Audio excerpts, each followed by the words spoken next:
Hi! Good afternoon, everyone. So, ayan, andito po tayo ngayon sa Barangay 137, Pasay City.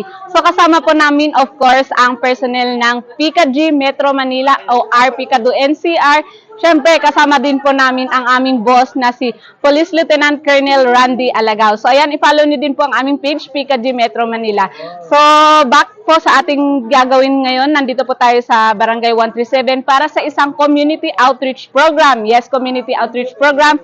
Meron pong gagawin dito which is libreng gupit, feeding program, and livelihood training program. So, ayan. Tara guys, samahan niyo ako at titignan natin yung mga activity natin ngayon dito sa Barangay 137, Pasay City. Let's go! Anong araw ngayon? Biyernes, pinaka-busy po. Nandito po, pinuntahan ko. May kasama pa siyang team. Oh, nandito po si Sir.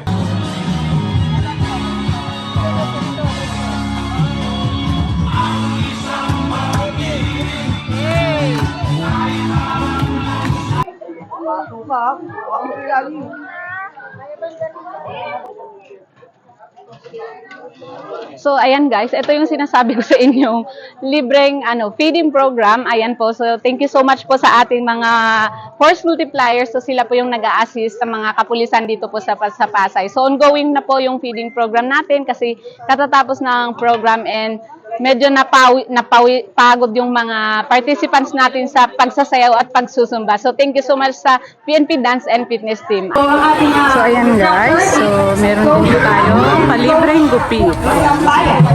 So, Kulang Pulis.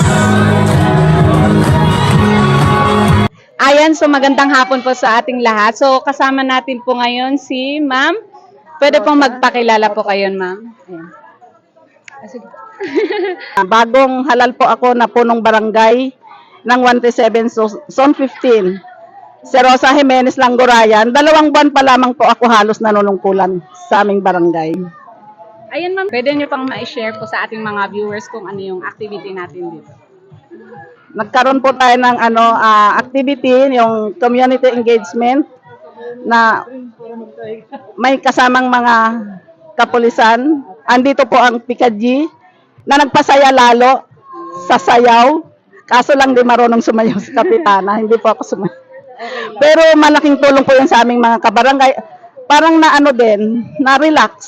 Yung mga isip po ng mga, yung mga nanay na kanina halos kinakabahan ako baka walang tao. Pero awa po ng Diyos, nagkaroon tayo ng magandang panahon. Nagkaroon ng kasayahan, nagkaroon po ng kaalaman. Ayan, yes ma'am. So, Opo. ano po masasabi niyo ma'am sa mga ganito pong kinakandak ng PNP dito po sa mga barangay nyo, sa mga community niyo po ma'am? Bilang una po itong nangyari sa barangay namin, malaking tulong na yung visible ang ating mga kapulisan sa barangay. Kaya ako po ay natutuwa sa ganitong event na ginanap po ngayong hapon na ito.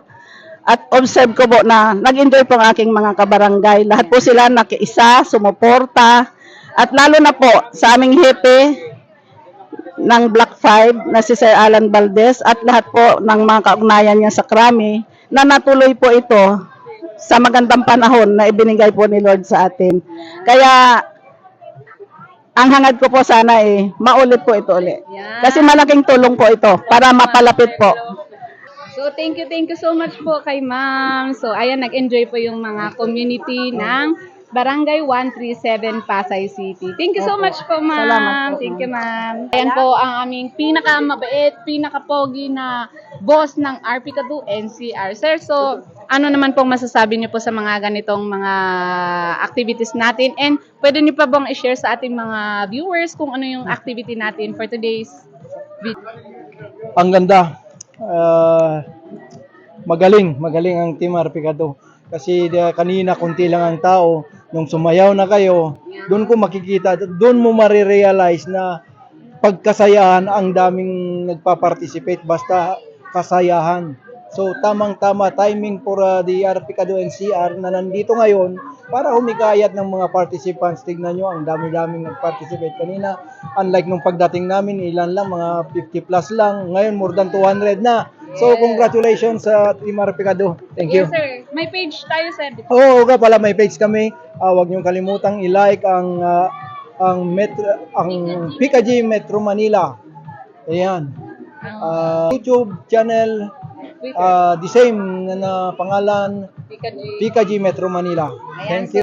Hi guys! So ayan guys, successful and productive. Wow, productive ang araw na ito kasi ayan, tapos na po ang ating activity dito po sa Barangay 137. Ayan, so thank you so much. Ayan.